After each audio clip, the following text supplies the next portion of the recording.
All right, hello. I'm here to give my presentation. So my presentation is on the effects of ocean acidification on Antarctic krill.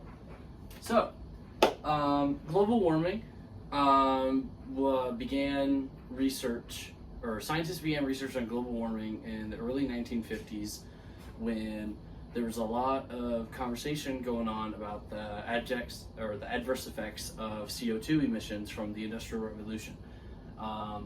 Post-World War II had a lot of scientific invention that occurred and thus gave rise to the study that we know today as the large global crisis that is global warming. Global warming, while it has many effects including heating of temperatures across the world, melting of ice caps, and other adverse effects, one of the largest effects that it has is the effect known as ocean acidification. Ocean acidification affects many animals and ecosystems by altering the pH of the ocean and changing the way chemical cycles work. With one of the animals that is heavily influenced by that being Antarctic krill, which I have devoted a lot of my studies to during my time in college.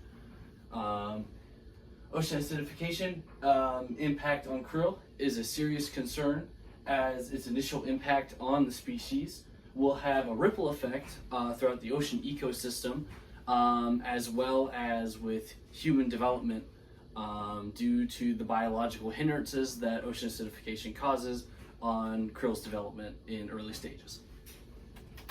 So, understanding how Antarctic krill and ocean acidification interact is one of the most important aspects of understanding why this is such a serious issue. So Antarctic krill is a small shellfish that resides in the Antarctic Ocean. They are much smaller than your average shrimp that you would eat at a seafood place, being almost a quarter of the size, but when their small stature they make up for their large populations in which they live in massive schools, as displayed here, of over 100,000 to 10 million individuals per school. They rely on a chemical called calcium carbonate to form their shells during early development. Many animals do this, including shellfish and bivalves such as clams and oysters, to other types of crustaceans similar to the Antarctic krill like shrimp and crabs. The problem comes largely from when CO2 from the atmosphere dissolves in the water and becomes a molecule known as hydrogen carbonate.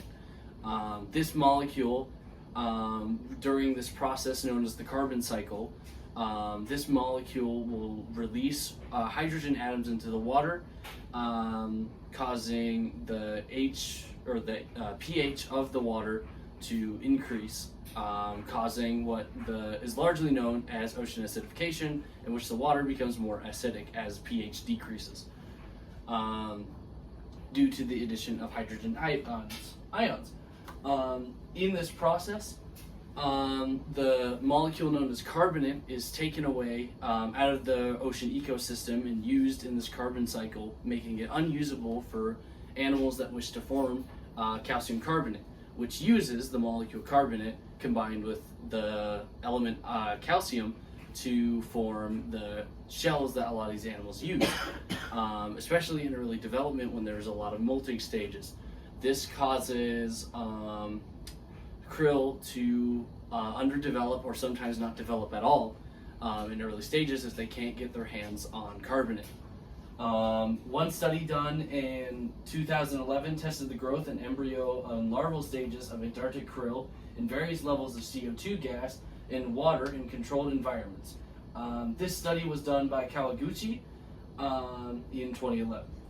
They found that while there wasn't many significant changes with the current level of CO2 gas in the water of modern times, in the future, at an increase of 1.5 times the current CO2 dissolved levels,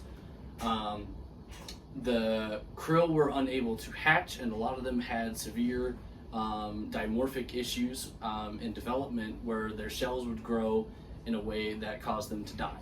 So there was a really high mortality rate, meaning that if CO2 levels increase and more CO2 dissolves in the future, krill could be completely unable to reproduce. And while this biological impact is important, this also causes a large ripple effect in the ecosystems of the ocean environment.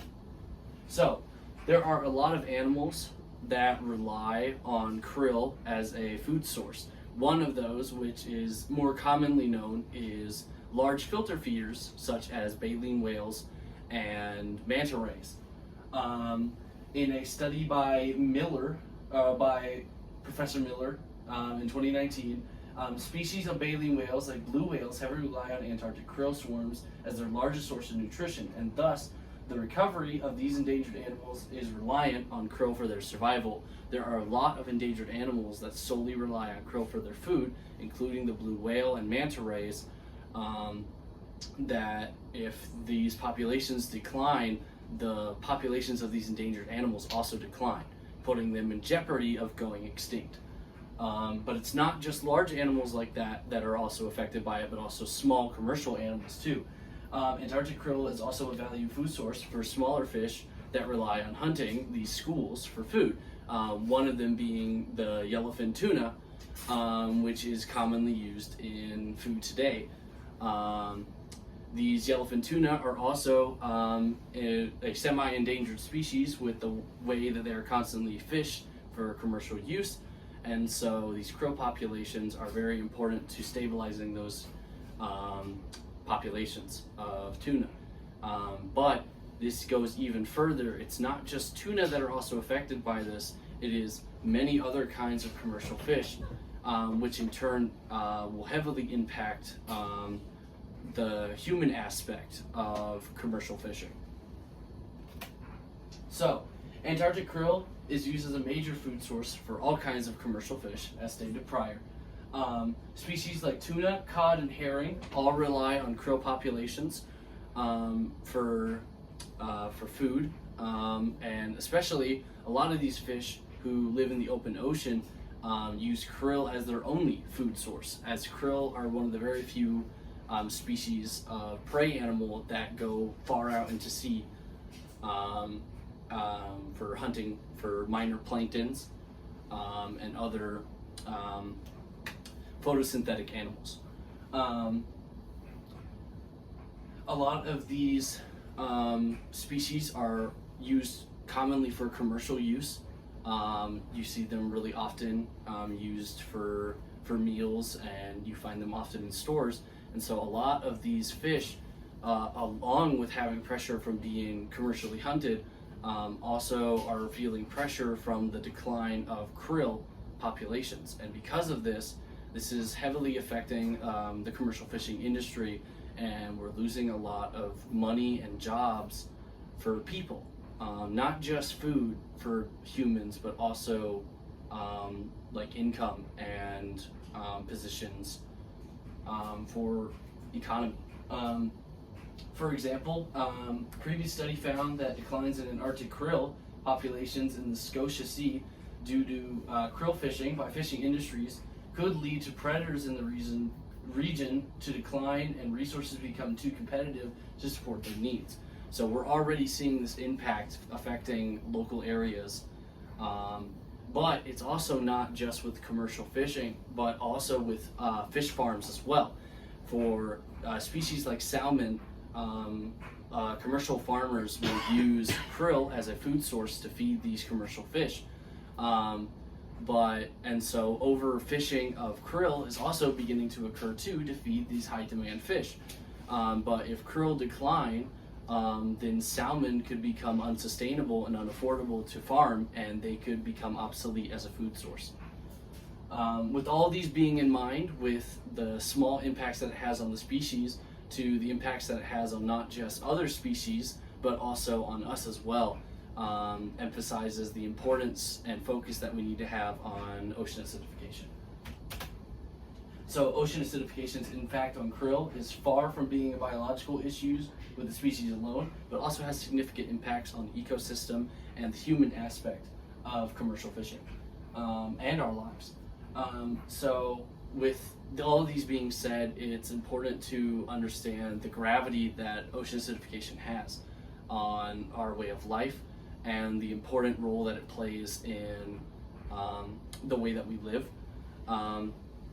To prevent this disastrous outcome and decline of not just the krill species, but many other species in our lives, it's important to understand the policies that are being made and making sure you do your research on who you vote for, especially with even local politicians, from local politicians to national politicians, like presidencies, and understanding policies and gravitating towards pro-clean energy to reduce the amount of CO2 emissions and the amount of CO2 that's being dissolved into the ocean is very important and vital to maintaining this stability in our ocean ecosystems.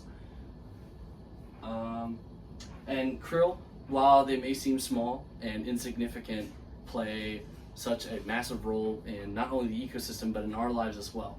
And it's important to always recognize the little guys that do such big work in our lives. And this is my sources. Thank you so much.